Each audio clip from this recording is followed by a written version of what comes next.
dengan adanya perputaran energi ini, itu nanti banyak orang yang saling menyalahkan, saling berebut kebenaran. Nah, yang paling bahayakan seperti itu. Nah, ketika kita berbuat sedemikian rupa, yang merasa benar, merasa pintar, kita akan kehilangan sifat kerendahan hati. Otomatis kalau tidak mempunyai sifat rendah hati, sudah tidak mengkarakteristik sifat kasih sayang. Pokoknya yang paling kita waspada itu adalah ya tadi, jangan sampai menyalahkan, jangan sampai merasa pintar, karena ke depan ini akan ada banyak keributan masalah itu.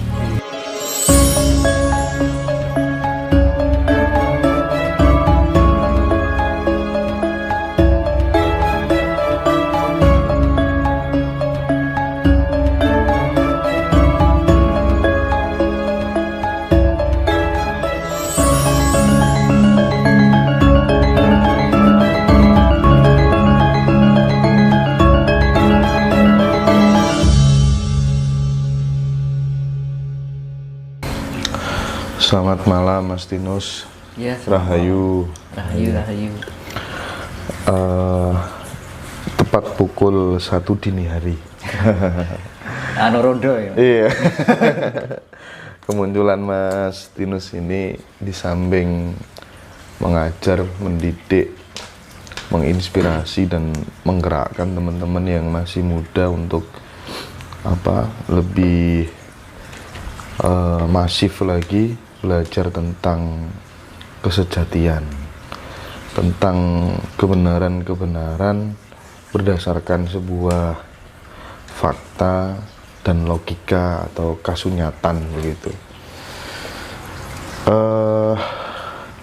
Barangkali malam ini saya ingin Mas Tinus memberikan sebuah pandangan-pandangan spiritualnya terkait dengan bagaimana untuk menghadapi situasi seperti saat ini. Kita sebagai manusia yang merdeka itu harus bagaimana, itu satu. Yang kedua, saya nanti juga barangkali minta tolong dieksplor tentang asal usul manusia Jawa itu berdasarkan realitas dan data fakta yang ada. Dan lebih penting lagi, responnya Mas Tinus terhadap ramalan anak ajaib yang di India itu, Adnan, itu nanti seperti apa? Gitu Mas. Oh iya. Ya, selamat malam Rahayu. Udah pagi nih. Oh iya, pagi ya Mas ya. Ya, ini kita sharing aja, nggak ada istilah duri atau gimana, nggak ada. Kita saling berbagi, semua juga untuk semua. Semuanya untuk kita semua maksudnya. Jadi memang situasi keadaan alam yang demikian rupa ya, kondisinya lagi tidak memungkinkan, dan kita sendiri harus bisa menyesuaikan apa keinginan alam semesta itu. Kita harus paham dengan itu, harus peka dengan itu, harus lebih meningkatkan intuisi dan kesadaran diri kita sendiri. Jangan sampai kita lengah. Dan supaya tidak lengah itu bagaimana, kan gitu ya kan? Biar kita tidak terbawa arus. Ibaratnya dalam bahasa Jawa itu keli ning ora entuk ngeli ning ora entuk keli. Kudu ngetokne banyu purita sari suci kang iline munggah, kan gitu. Jadi jangan sampai kita terbawa arus, karena perputaran cakra alam semesta itu ibaratnya itu energinya lagi kencang-kencangnya.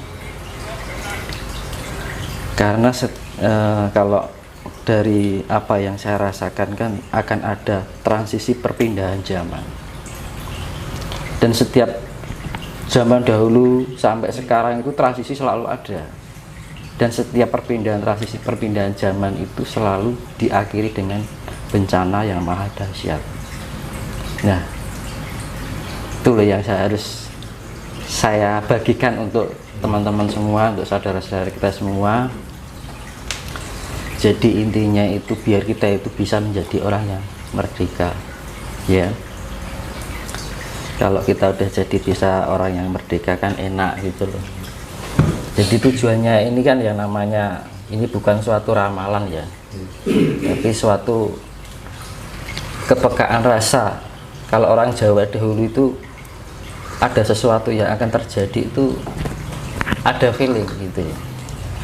Jadi kita harus peka dengan itu, jangan sampai kita lengah, dan kita harus di dalam kehidupan sehari-hari itu harus tetap jeli dengan sikap dan perilaku kita, perbuatan kita, ucapan kita, rasa kita, pikiran kita.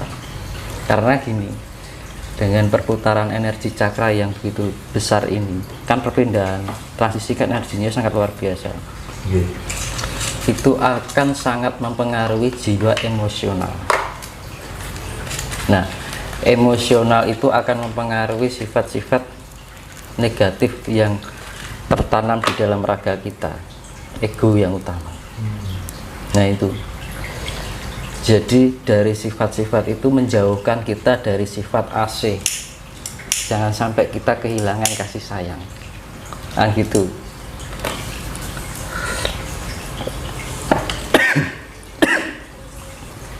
Keselak.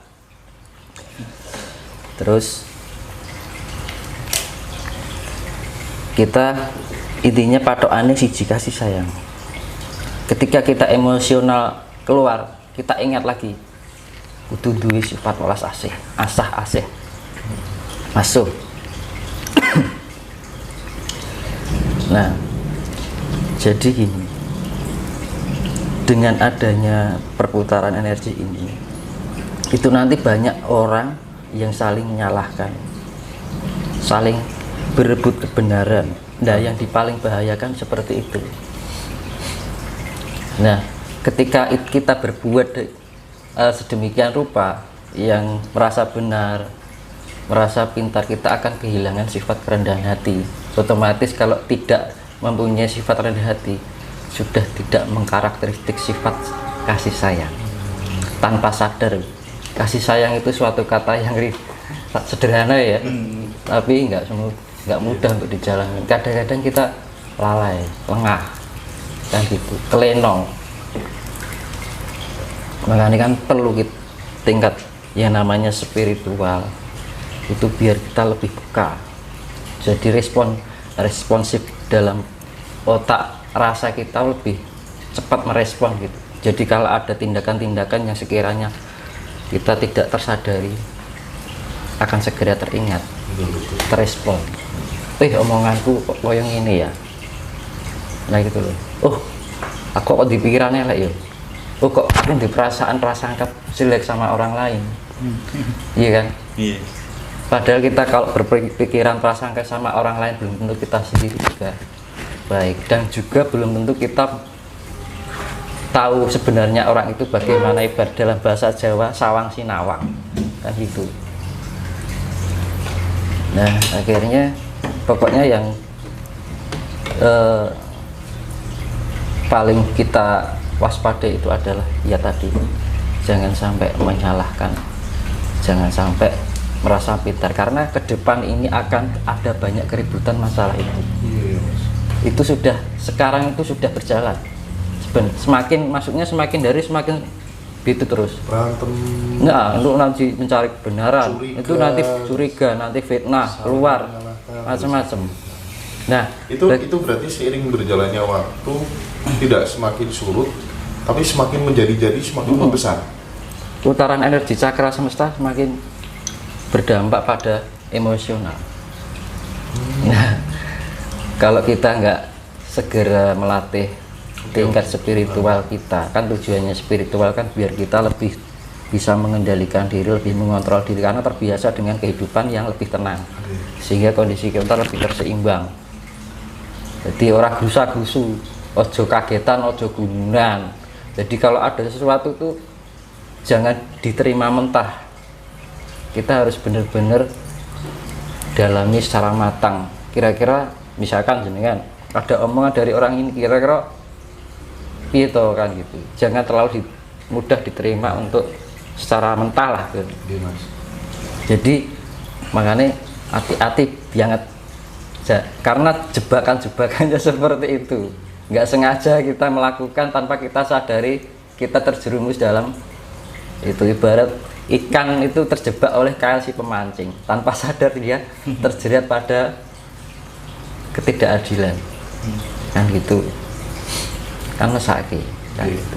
Makanya kan ayo kita sama-sama saling berbagi, saling ngasih, ojo sampai timbul rasa kebencian, itu dihindari pokoknya. Ini mungkin kan bagi yang nonton kan, saya harap bisa melihat video saya sebelumnya, karena ini berkaitan dengan video-video yang sebelumnya, itu akan berlanjut. Karena dari video awal sampai sekarang itu saya urutkan. Jangan sampai nanti gagal paham, urung ngerti maksudnya, urung sudah melakukan misalkan komentar apa gitu kan. Nah itu loh, makanya kita harus bisa lebih pahami dulu. Kalau kita benar mengerti, nah bisa buat pembelajaran diri. Jangan sampai ego dikedepankan, nalar diabaikan. Akhirnya apa? Rumoso bener, rumoso pinter, padahal rong karuan bener kan gitu. Maka seperti yang saya bilang itu, tidak ada kebenaran jika masih merasa benar. Tidak ada yang merasa, tidak ada yang ditinggikan jika masih merendahkan. Nah gitu. Terus, dan ini terutama itu para spiritual. Para spiritual ini gencar-gencarnya pada menunjukkan suatu kehebatan, eksistensi. Nah, lebih baik niatnya kita berbagi gitu. Jadi itu jebakan itu tidak hanya orang para pemain spiritual, orang umum pun juga kena gitu. Bahkan spiritual pun kena terjebakan-jebakan seperti itu. Misalkan gini, ada mungkin spiritual muda, misalnya kan mungkin dianggap belum pengalaman, wah itu halu. Nah itu nggak perlu, karena apa toh halusinasi itu, setiap orang pasti mengalami halusinasi gitu. Tujuannya halusinasi apa? Untuk mencapai kesejatian itu, semua orang pasti melewati halusinasi. Mengalami fase itu ya? Iya. Benar. Dan orang yang sudah pintar pun belum tentu dia tidak terbawa halu. Nah gitu loh. Makanya jangan sampai, wah ini orang ki halu, belum tentu kita sendiri tidak halu. Makanya ini contohnya gini, orang memanah itu mas, memanah ada bidikan, itu otomatis kan kita belajarnya kan untuk mengepaskan titik tengah kan harus tahap pembelajaran, lama-lama kan kena gitu kan. Nah sama halusinasi seperti itu. Jadi halusinasi itu bagian dari proses untuk menapaki jalan spiritual yang untuk jadi penjembatan dari untuk menemukan kesejatian itu tadi. Jadi yang namanya halusinasi semua orang itu mengalami. Nah halusinasi ada dua, halusinasi yang mengarah pada kebenaran dan halusinasi yang mengarah pada ketidakbenaran, kan gitu. Nah halusinasi itu bisa terjadi karena imajinasi, pikiran otak, memori otak kita. Jadi gitu. Jadi banyak orang mengatakan halusinasi, tapi apa tuh halusinasi itu? Kan gitu.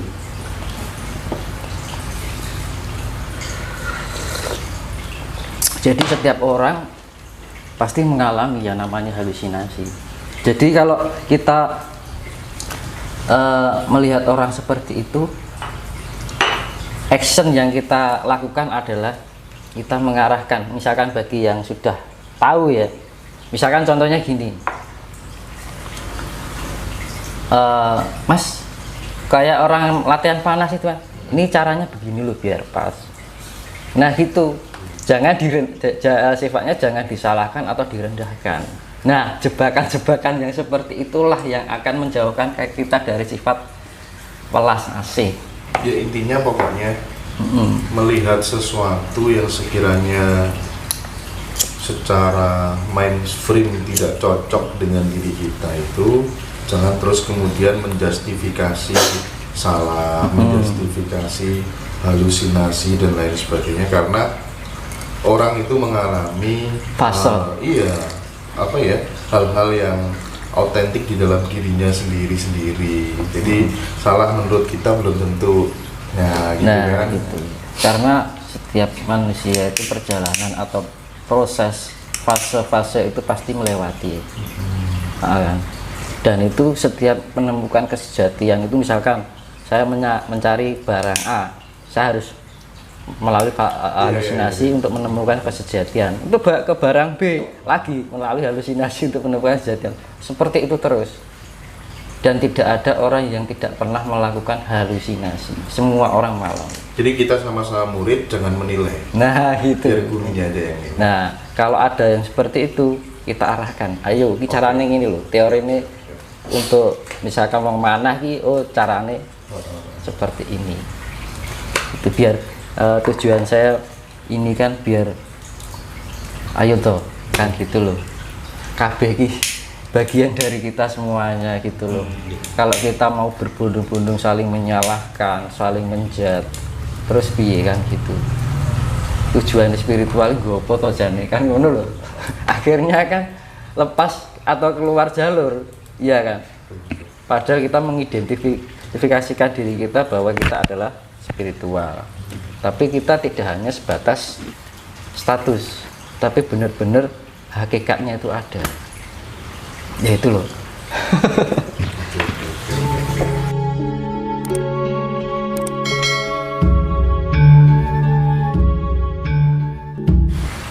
Jadi dengan energi dan kesadaran cinta welas asih itu akhirnya kita bisa menampung semua pencarian orang lain, menghargai, tidak mudah menghakimi, menjelekkan. Itu damai sekali mas jika bisa sampai di level itu mas. Iya kan, tujuannya spiritual kan untuk mencari kedamaian. Sebenarnya kan spiritual itu bukan sesuatu yang apa ya khusus, tapi sebenarnya untuk umum. Jadi setiap manusia itu diperlukan spiritual. Spiritual kita ke gereja, kita kan masjid spiritual. Kadang-kadang kan orang menganggap spiritual itu bahwa disangkut pauti karo dukun. Kan gitu. Salah persepsi ya gitu kan. Sebenarnya memang spirit itu membangun jiwa kan gitu. Untuk mencari ketenangan. Kalau kita sudah tenang kan kita lebih feelings. Kan? Nah, karena jebakan-jebakan ini, karena putaran cakra semesta ini begitu energinya kuat, yaitu tadi tingkat kendali diri harus benar-benar kita tingkatkan. Caranya piye ya seperti yang saya jelaskan di video sebelumnya, itu kuncinya melek bengi. Kalau secara keheningan melek bengi. Kalau wong carane Islam tafakur kan gitu. Jadi lebih kita memahami diri daripada kita harus menilai orang lain. Ya itu. Terkecuali orang minta pendapat, itu beda lagi. Ada orang minta pendapat, kita kasihkan solusi. Nah gitu kan beda lagi. Mas coba tolong aku nilai, aku orangnya bagaimana. Nah itu kan beda lagi permintaan. Kita saling inilah, saling mengisi, saling menguatkan, membuka satu sama lain. Ya itu fungsinya kedamaian, karena kan di zaman besok itu yang namanya kan zaman asmara toro. Asmara itu kan kasih, toro itu kan sifatnya meluas. Jadi semuanya itu makanya di dalam perjalanan ini jangan sampai kehilangan dieling-eling satu aja. Aku kudu duwe sifat welas asih. Ketika saya berbicara jelek, loh kok aku kehilangan sifat asih? Iya kan? Begitu kita berbuat yang merugikan orang lain, kok aku kehilangan sifat asihku. Nah, kasih welas asih, kasih sayang itu diingat-ingat terus. nanti lama-lama terbiasa dengan sifat kasih itu, tanpa diingat-ingat sudah menjadi keterbiasaan. Iya kan? Nah gitu loh, makanya saya bilang welas asih itu kata sederhana tapi nggak mudah hakikatnya. Secara kita kehidupan sehari-hari itu nggak mudah. Saya misalkan divisi wong gelem ora matur suwun kan angel. Ya dilek-elek wong, wah iki piye kan. Makanya kan hati-hatilah, jangan sampai kita menyinggung wah ini ya konek dilek-elek kan gitu. Nah ini yang akan terjadi di kedepannya, nanti akan rame. Nanti akan timbul peperangan mencari barang cilik dadi becik ketitik olah ketara, sing barang cilik dadi barang sepele dadi gawe. Nah kriwian dadi grojokan, bahaya ini. Soalnya ini yaitu tadi pengaruh putaran energi semesta sangat mempengaruhi emosional. Akhirnya apa? Orang tidak terkendali, tidak bisa berpikir secara akal sehat atau rasional, kehilangan akal sehat. Akhirnya ngomong sakarepe dhewe, tumindak sakarepe dhewe, berprasangka enek mau ngelek terus kan gitu. Lah sing rugi sapa kan gitu. Nah gitu. Makanya untuk kita menghadapi hal seperti itu, tamengnya apa? Ya asih lagi. Ya wis lah, mau diarani ngene kok.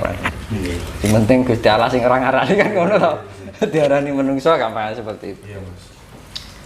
Nah, itu masalah apa namanya? Tapi kan sampai level itu kan ya proses. Enggak gampang ya, Mas. Ya makanya itu kan perlu dilatih kan. Itu kedewasaan, bijaksana. Makanya seperti saya bilang, hal yang berat itu kalau dibiasakan akan menjadi ringan. Hal yang tidak biasa jika dibiasakan menjadi biasa. Semua itu karena dibiasakan itu tadi. Kalau kita nggak mau membiasakan, kalau nuruti karep, ngatur ego ya sampai usia kapanpun orang itu nggak ada perkembangan. Karena gini, di mana orang meletakkan ego, pertumbuhan kedewasaannya akan semakin sulit. Ibaratnya gini, lebih baik berbicara dengan orang bodoh tapi rendah hati daripada orang berbicara dengan orang pintar tapi egonya terlalu tinggi. Nah itu loh, malah enak itu orang walaupun bodoh sekalipun tapi dia mau menerima, bedanya iso ngerteni, iso memahami. Tapi kalau orang ada yang pintar merasa benar, akhirnya kita memberikan masuk yang sekiranya baik untuk dia, nggak kena balik. Jadi dia malah sibuk mengkomparasikan, membandingkan pencapaiannya dengan orang lain. Oh ini akhirnya dia memberikan penilaian, nah ini masih kurang gini, masih gini. Nah penerimaan, menghargai itu memang tidak sembarang orang bisa sampai di situ, butuh waktu. Iya, makanya proses itu dibiasakan itu tadi, dilatih terus. KBG tujuannya apa toh kalau nggak untuk kan kedamaian itu tidak dari orang lain tapi dari dalam diri kita sendiri. Sing lakoni ya awake dhewe, sing ngitung ya awake dhewe kan gitu.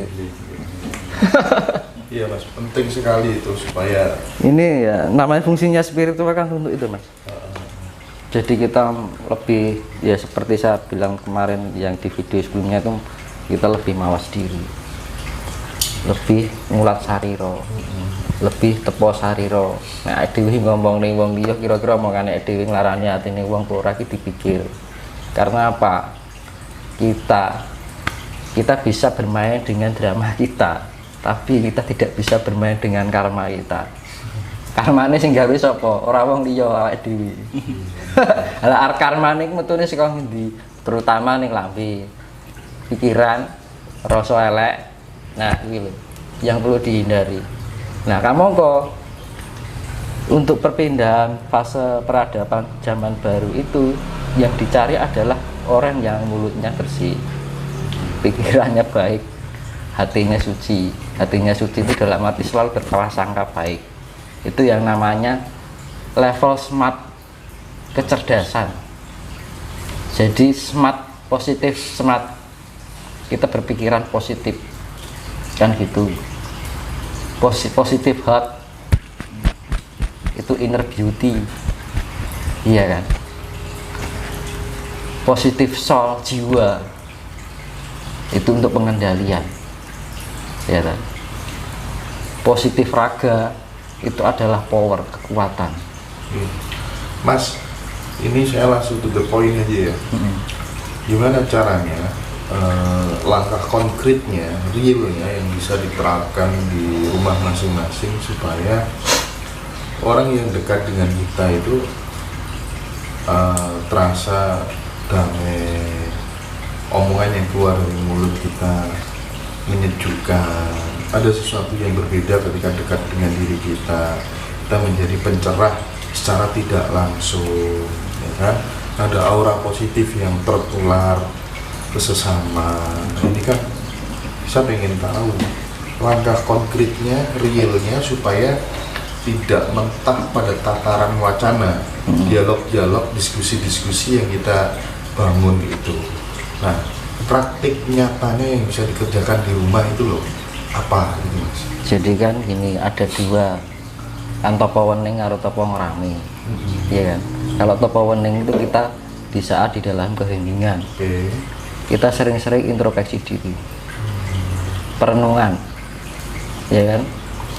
Kita merenungi kira-kira kekurangan kita apa, kita benahi, evaluasi diri, ya kan? Kemudian di saat keheningan alam itu kita ngrumangsa, aku kini jagat ki ana sing nguripi, ana banyu, ana angin, ana geni, ana lemah, tanah. Apa yang saya sudah berikan untuk kelestarian yang setiap hari memberi aku kan gitu. Berarti istilahnya itu memayu hayuning banguno. Terus tafakur, kalau malam ya ini tepo wening ya. Terus berusaha meditasi wening, melatih.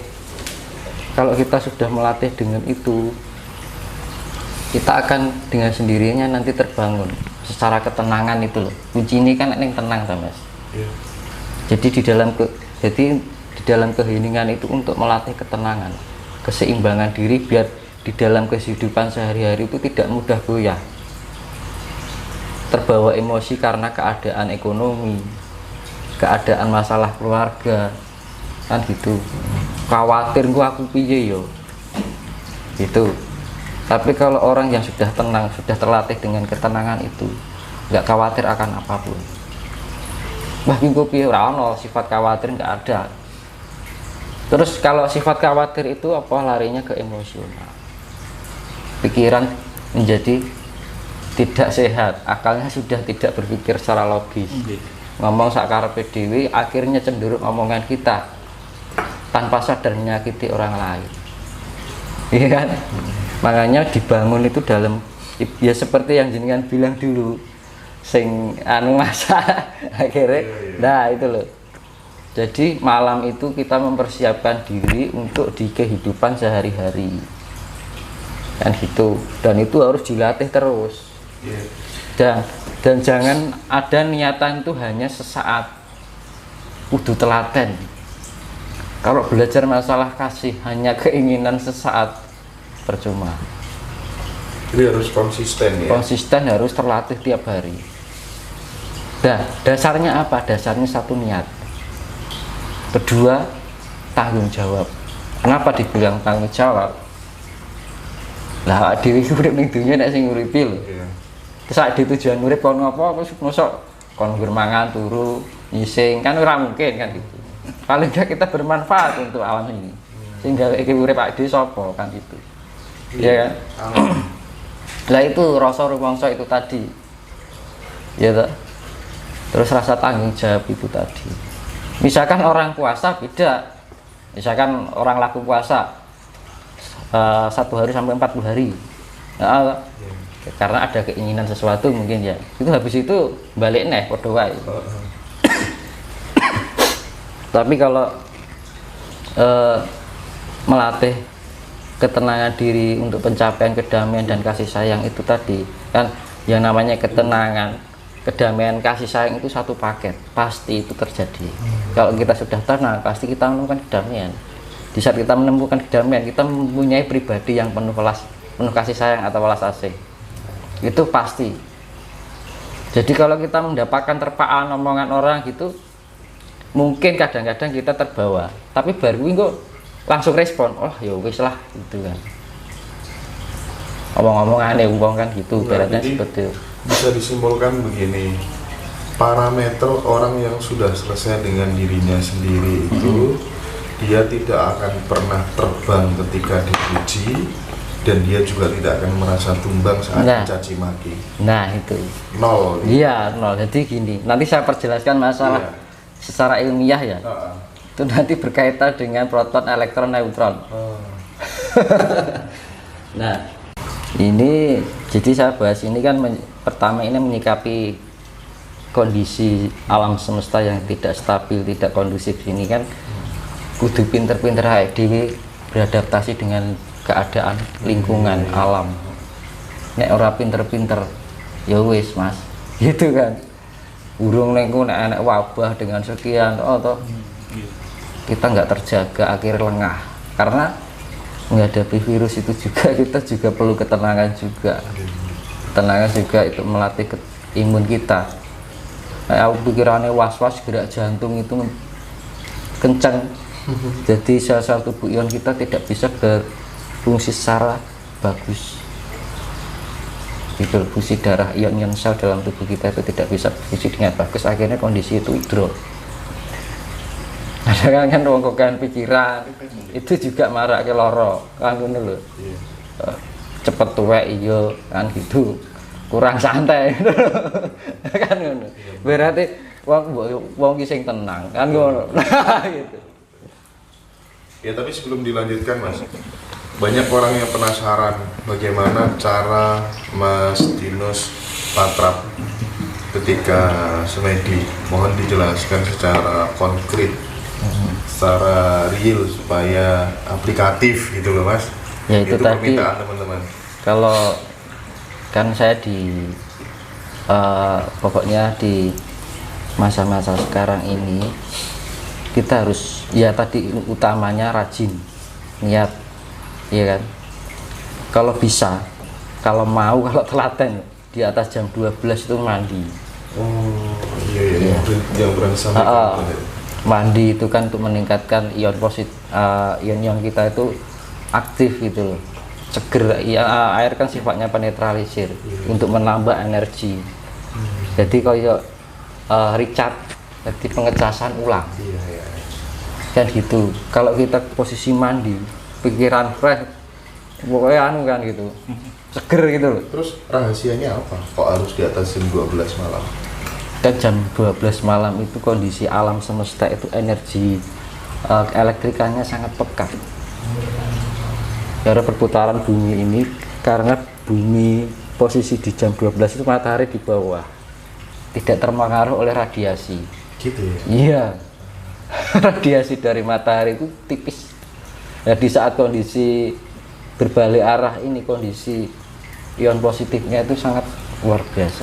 Pak mandi dulu kalau gitu.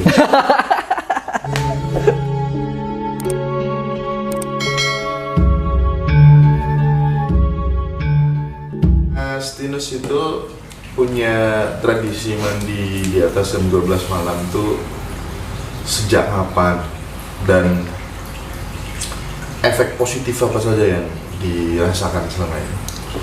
Saya kira-kira ada 25 tahun.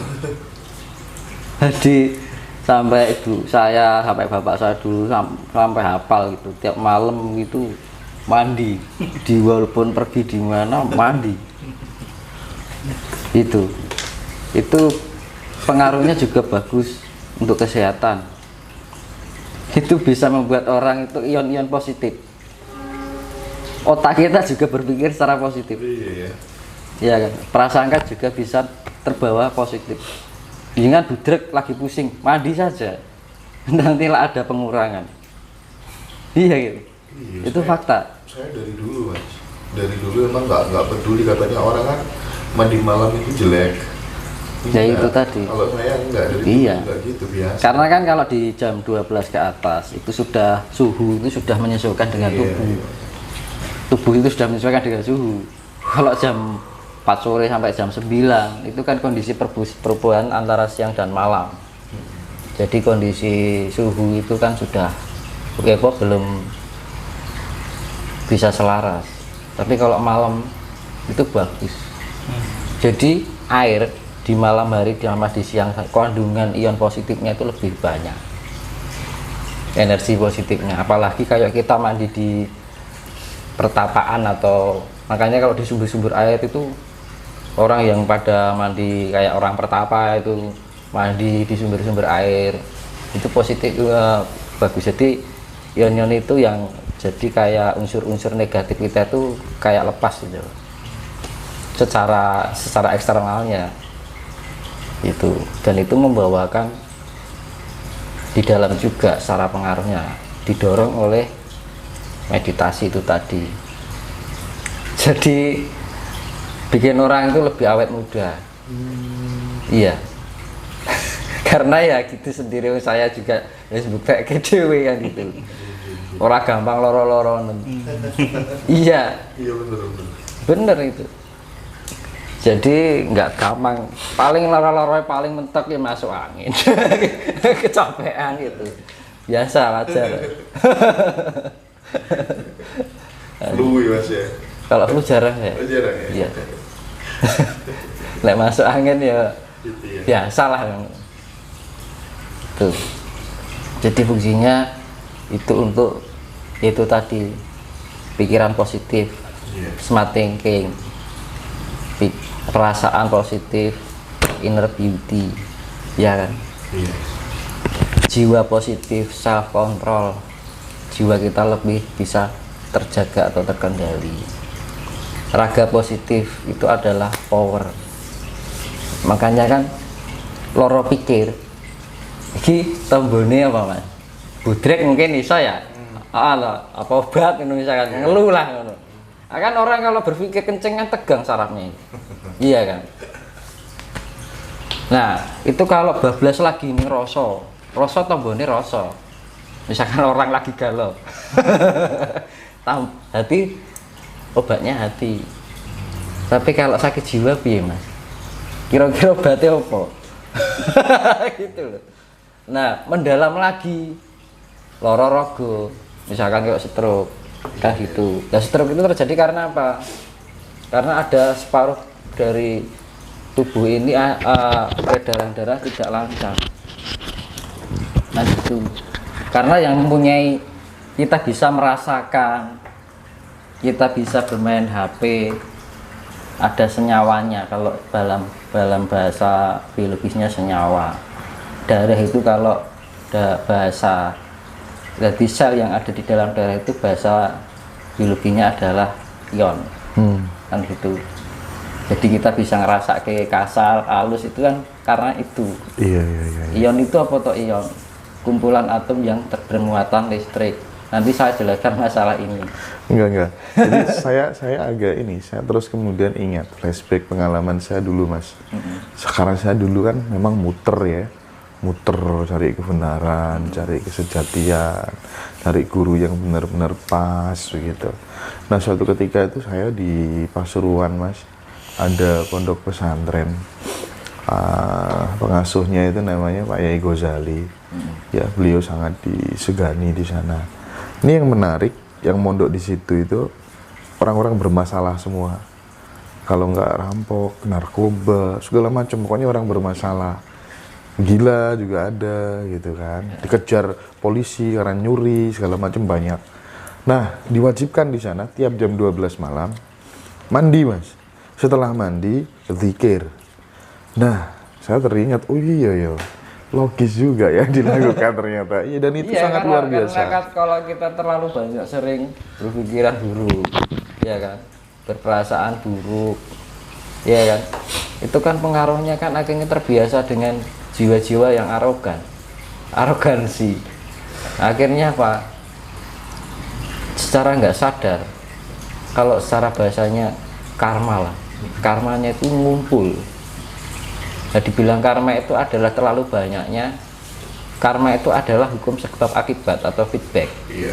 Manakala kita mengumpulkan kebaikan, ya karmanya baik. Kalau kita yang kita kumpulkan negatif, ya karmanya negatif. Makanya semua tergantung pada diri kita, bukan orang lain. Kalau kita misalkan mau menjalankan sesuatu untuk pembenahan diri, untuk meningkatkan level diri, jangan berdasarkan orang lain atau ajakan, tapi berdasar dari dalam diri kita sendiri. Nek ajakan orang lain yang mengajak bosan, kita juga melu bosan. Intinya memang harus muncul dan tumbuh dari diri kita sendiri. Nah itu, kalau enggak itu enggak bisa. Iya, iya. Kalau hanya sekedar ingin, paling sasi rong sasi bar, kan gitu loh. Makanya orang yang misalnya orang yang diperjalankan atau dipanggil kan ya dimana seperti itu, yang dinamakan seperti itu kan. Nurani yang bergerak, bukan karena hanya keinginan sesaat, tiru-tiru ya Mas. Jadi hanya kepinginan gitu, jangan sampai seperti itu. Tapi yo karena gimana ya, hidup ini kadang kita delalah untuk apa, kebetulan dapat nasib baik dengan bisa begini, kebetulan enggak, itu karena pengaruh genetika juga dari orang tua kita, mungkin dari yang kita mbah kita dulu. Karena ini anak putu gitu loh, tapi enggak semuanya gitu. Nah itu mungkin ada pencampuran gen ini dari gen dari bapak dan ibu, mungkin ada karma apa yang enggak kita sadari kan itu. Makanya kan kunci utama kita nanti untuk mengarahkan pada hal yang sifatnya positif. Nggak gitu kan. Nah saya kembalikan sifat kasih itu tadi, karena kondisi alam semesta yang lagi tidak stabil ini kan, alam kayak gini kan, ya kita pintar-pintar dan selalu ingat, aku kudu duwe sifat welas asih, diingat-ingat terus. Jadi kalau kita mengingatnya seperti itu, fokus kan gitu, beda. Makanya kan orang fokus itu beda. Ini misalkan kita lagi sibuk mungkin ya kita naruh sesuatu, kita nggak fokus, tak taruh, kita pergi, padahal cuman 1 meter 2 meter, aku mau dekek korek nih dia, hai nggak fokus. Kan gitu loh, Kadang disai. nah, kalau kita ingat sesuatu, kita menaruh, kita simpan di memori kita, di save, tak fokus ke aku dekek korek nih iki, aku melu mau ning Jakarta sasi mulai kelinya. Karena ketika kita menaruh korek, kita diingat baik-baik, bisa fokus aku ndekek. Tapi kalau kadang-kadang kalau kita terpungi lagi repot atau lagi mikir, pikirannya bercabang-cabang, ndekek korek terus ngalih lagi 2 meter 3 meter, aku mau ndekek korek ning dia. Nah itu seperti itu. Nah itu tingkat kefokusan. Makanya untuk melatih itu kan kadang-kadang aku sendiri aja kayak gitu. Gitu loh. Makanya itu untuk melatih kefokusan itu nggak gampang. Jadi kondisi stabil, tenang, seimbang, fokus. Kalau melatih kepekaan mata batin Mas, Nah, itu nanti kalau sudah melatih itu peka dengan sendirinya, otomatis. Iya. Jadi responsifnya kita tinggi. Betul. Iya, intuisi. Jadi iya, saya lebih tertarik itu daripada kemudian perspektif mata batin itu terus melihat bongso-bongso halus kayak gitu. Saya lebih tertarik yang intuisi-intuisi kayak gitu. Itu gini loh, di peradaban baru besok itu nanti setelah ada bencana besar itu IQ manusia ditingkatkan, jadi seperti upgrade level, all element alam semesta itu akan ditingkatkan. Itu kayak kehidupan dulu, misalkan Homo, misalkan Megathropus, terus Pithecanthropus sampai Homo, terus Homo sapien, itu Homo yang cerdas, itu ada perkembangan ke tingkat kecerdasan otak. Nah, akhir-akhir ini menginjak diarani akhir zaman pola bendiwi ini, manusia dibodohkan Jadi mau komputer ini wis kena virus oke. Udah kena virus blank, enakmu hang terus gitu. Orang tuh sudah tidak berpikir secara sehat. Kinerjanya sudah nggak bisa normal.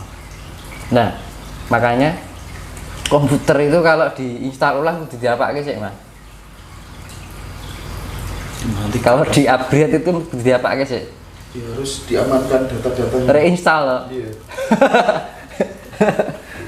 Datanya diamankan, tapi tetap aplikasinya kan semua reinstall kan. Iya. Aplikasi tambahan-tambahan hilang. Aplikasi yang bawaan yang masih tetap ada. Itu pemurnian. Lah itu loh sing arep dianu alam iki. Seperti itu. Jadi reinstall. Nanti di-upgrade. Kan nggak mungkin misalnya HP ya, di-upgrade mesti diformasi. Iya, betul. Nanti kalau langsung di-upgrade ketumpuk berat. Itu sebenarnya kinerja komputer itu ya nerokke kinerjanya alam semesta. Betul. Para peneliti nggawe seperti itu. Iya ya Mas ya. Pikiran itu. Makanya kan yang masih ada itu kan aplikasi yang bawaan. Berarti kan sifat-sifat manusia yang murni. Jadi sifat-sifat yang enggak yang sifatnya negatif itu bersih semua, nggak ada lagi. Nah itu setelah sudah bersih, upgrade, sudah masukkan peningkatan level, peningkatan fungsional. Cuman gini Mas, apa? Saya melihat ya orang-orang kecil ini yang memang benar-benar tertindas, termarginalkan oleh sebuah sistem dan desain-desain kepentingan politik praktis, kepentingan bisnis. Saya meyakini betul itu ada kesengajaan memanfaatkan kondisi saat ini untuk menghindari keuntungan dan orang kecil yang direndahkan. Idealnya setelah orang kecil ini disiksa, dicekik dalam tanda kutip, kudune kan mereka menemukan kejayaan, kebahagiaan, mariposo mesti nemu liyoyo. Nah, yang ingin saya tanyakan, pasca kondisi seperti ini tuh sebenarnya nanti akan ketemu langsung atau masih harus ada yang lebih ngeri dibanding apa yang dialami orang kecil saat ini? Itu nanti podo wae kisah Bratayuda to Mas. Hah? Antara Pandawa dan Kurawa. Iya. Gimana nasib Pandawa? Anaknya tertindas terus. Oh iya. Nah, Pandawa itu ketika dia sudah merasa lega menang itu ketika selesai Bratayuda. Yang Kurawa habis. Jalan satu-satunya adalah itu, reinstall, format ulang. Nah, gitu. Kita bertindak mau gini-gini, mau sehebat apapun, misalkan mau aku gini, kudu tak ramu kabeh, impossible. Alam yang bertindak, iya. Yang bisa ya kita belajar dari kita sendiri. Ayo belajar saling mengasihi, saling mencintai. Itu adalah bagian tujuan semesta. Yang bisa menerapkan itu, dia akan bisa melewati fase Bratayuda dengan selamat. Iya, Pasti itu. kuncinya kasih sayang. Gitu ya? Iya, itu dengan kasih sayang itu kan ya ora mung karo sesama, Ya. tapi juga sama hewan, sama tumbuhan. Tiada tumbuhan kita nggak punya oksigen. Ambekan karo opo. Lenek banyu ngombe karo opo. Intinya welas asih Mas ya. Iya, kasih sayang.